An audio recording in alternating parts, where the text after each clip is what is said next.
The standard classical guitar sitting position might look and feel a bit strange at first, but once you get used to it, you'll find that it gives you several advantages over other methods. Find a comfortable stool or chair with no arms.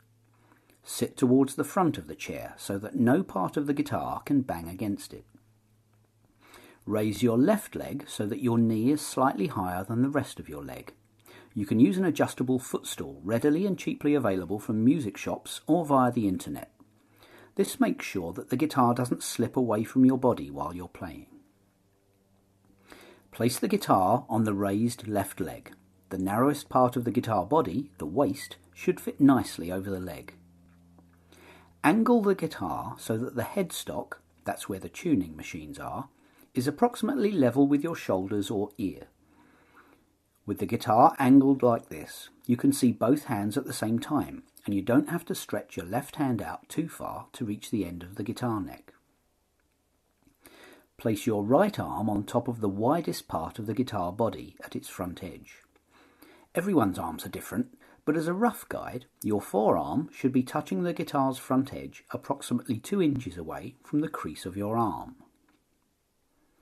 With the back of the guitar against your body and as upright as possible, you should now be able to trap the instrument between your body, your legs and your right arm. The guitar should be held well and secure enough not to need the left hand to support the neck, and your right hand and forearm should be able to move freely.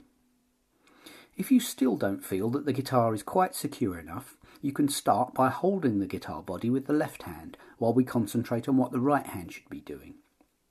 That will also make sure that it keeps your left hand away from the strings to avoid touching them by mistake. To avoid confusion between the left hand and right hand, the fingers of the left hand are given numbers: finger 1, 2, 3 and 4. The thumb is very rarely used of the left hand. Whilst the right hand thumb and fingers are given letters. Holding your right hand out in front of you, palm facing away, the thumb is given the letter P for pulgar, Spanish for thumb.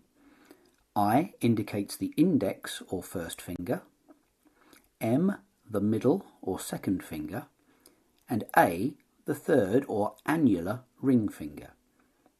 The little finger again is seldom used except in fancy flamenco strumming, so we won't worry too much about that at the moment. Let's take a closer look at the right hand. It will help at this stage if we learn the names of the strings. Guitarists are an odd bunch and always seem to do things back to front and upside down. So string number 1 is actually the string nearest the floor, the thinnest string. This plays the note of E when sounded. String 2 is the B string. String 3, the G string. Continuing up, we have string 4, D, string 5, A, and finally string 6, another E. You might find it useful to think of a mnemonic to help you remember the string names. An example might be: every bad guitarist deserves an execution. If you prefer to learn them from the bass string to the treble string, you might like to use Eddie, 8, dynamite, good by Eddie, or elephants and donkeys grow big ears. I'm going to begin by describing what I call the starting right hand position. You won't always play with your hand like this, but it's a really good way to start. Checking your posture and right arm position, place your right thumb, P, you remember, for pulgar, on the thickest E string, roughly where the string passes over the edge of the sound hole. Now imagine a line drawn between this point and the corner of the bridge. The bridge is that part of the guitar that secures the strings to the front of the instrument. The idea now is to place the index finger, I, on string 3, the G string. The middle finger, M, on string 2, the B string, and the annular finger, A, on string 1, the thinnest E string. The fingers and thumb should be lined up along our imaginary line. If you have the hand in the correct position, you should be able to check the following points. The thumb should be fairly straight and pointing towards the sound hole. The fingers should be touching each other, slightly bent and pointing back towards the bridge. The wrist should be relatively high. The thumb, used mainly to play the 3 metal wound bass strings, is able to move between the 3 bass strings without ever coming into contact with the fingers. The fingers can operate independently, again without ever clashing with the thumb. Enough talking, let's play something.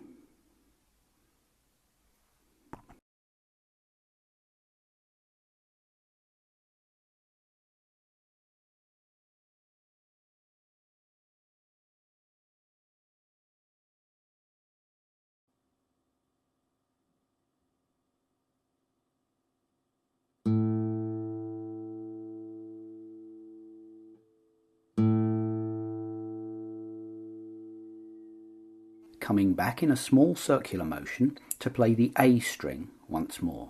When you get used to this, repeat the process for each of the bass strings in this order. I'm going to give you a count of 8 and then I'll describe what to do.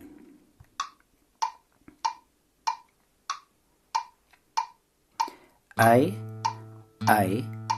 D, D, A, E, E. Let's try that again. So a count of 8 to come in.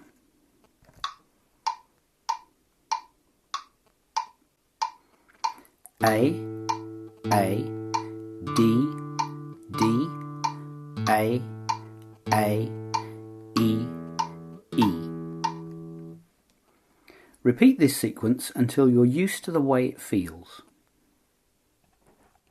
You'll now see what the notes you've been playing look like when they're written down using music notation. Even if you can't read a note of music, try and get used to associating the notes you are playing with the notes you're seeing.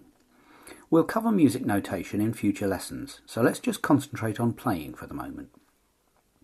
We're going to play the same bass sequence again, but this time I'm going to test your powers of concentration by playing another melody over the top to make it sound more interesting. There'll be the usual 8 beats introduction, then I want you to play the bass sequence you've learnt over and over again.